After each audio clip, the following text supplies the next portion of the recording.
Oke. Assalamualaikum warahmatullahi wabarakatuh. Izin memperkenalkan diri, nama saya Wika Katunisa dengan NIM 2402070 dari Program Studi Pendidikan Teknik Bangunan kelas 3C.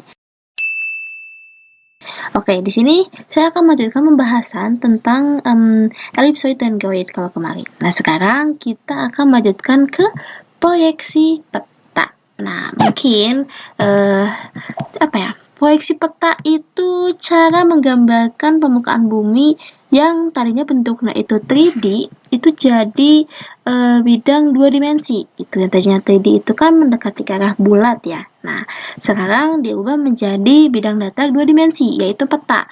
Nah, karena bumi itu melengkung, jadi kan nggak bisa tuh dipindahkan ke bidang datar tanpa menimbulkan distorsi. Nah, distorsi ini bisa berupa perubahan bentuk, luas, jarak, ataupun arah. Nah, fungsi dari proyeksi peta adalah memilih cara terbaik untuk memindahkan permukaan bumi agar sesuai dengan kebutuhan tertentu. Begitu, teman-teman.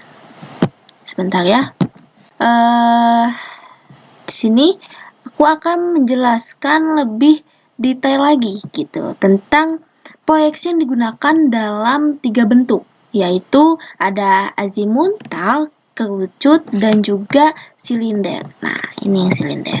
Oke, dengan posisi yang bisa normal, transversal, maupun miring. Nah, oke.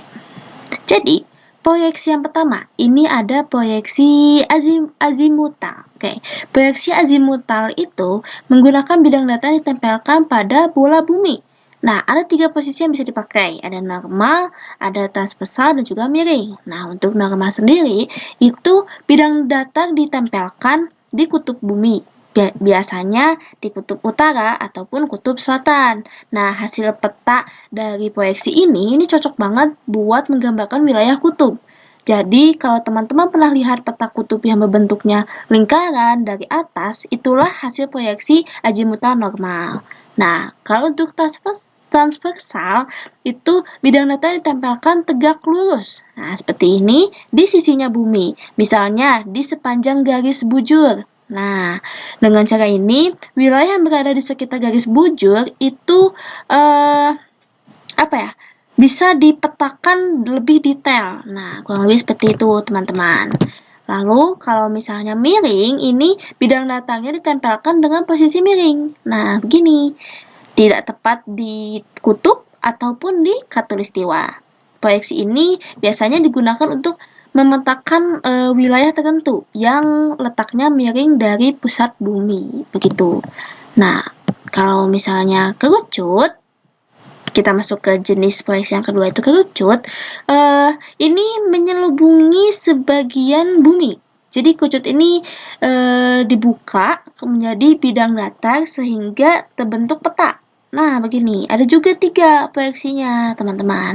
Jadi kalau yang normal, itu kerucutnya diletakkan sejajar nih dengan sumbu bumi, menutup bagian tengah bumi. Lalu proyeksi ini juga cocok digunakan untuk memetakan wilayah lintang yang menengah.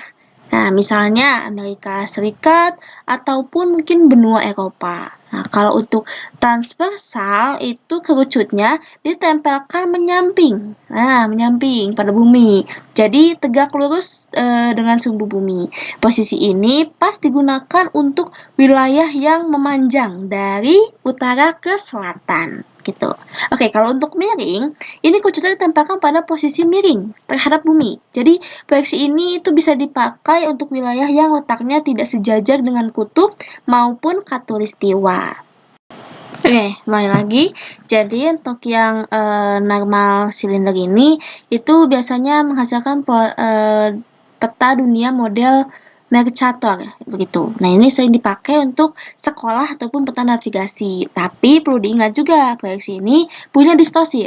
Jadi, distorsinya itu daerah kutub lebih kelihatan, lebih besar daripada ukuran sebenarnya. Misalnya, seperti Greenland, itu terlihat hampir sebesar Afrika, padahal hasilnya itu lebih kecil, begitu. Nah, untuk transversal sendiri, ini silindernya ditempelkan tegak lurus pada bumi, mengikuti garis bujur. Nah, lihat ya perbedaannya, kalau kalau yang normal itu berdiri, kalau yang transversal itu miring. Nah, begitu. Jadi, proyeksi ini cocok untuk menggambarkan wilayah yang memanjang dari utara ke selatan. Oke, untuk yang miring, itu silindernya ditempelkan dengan posisi yang miring, bisa seperti ini ataupun arah sebaliknya. Bisa digunakan untuk wilayah tertentu yang posisinya juga miring terhadap garis khatulistiwa. Gitu teman-teman. Jadi, kesimpulannya, proyeksi azimutal ini paling cocok untuk daerah kutub, kemudian proyeksi kerucut ini cocok untuk daerah lintang menengah, kemudian proyeksi silinder itu biasa digunakan untuk peta dunia atau daerah sekitar khatulistiwa. Jadi, sementara posisi normal, transversal, dan juga miring ini menunjukkan bagaimana bidang proyeksi ditempelkan pada bumi sesuai wilayah yang ingin dipetakan. Begitu, teman-teman. Jadi, tidak ada satu proyeksi yang sempurna untuk semua tujuan. Yang penting adalah memilih proyeksi yang paling sesuai dengan kebutuhan yang akan kita gambarkan di pemetaan sendiri. Oke, sekian video dari saya. Mohon maaf apabila ada kesalahan. Wassalamualaikum warahmatullahi wabarakatuh.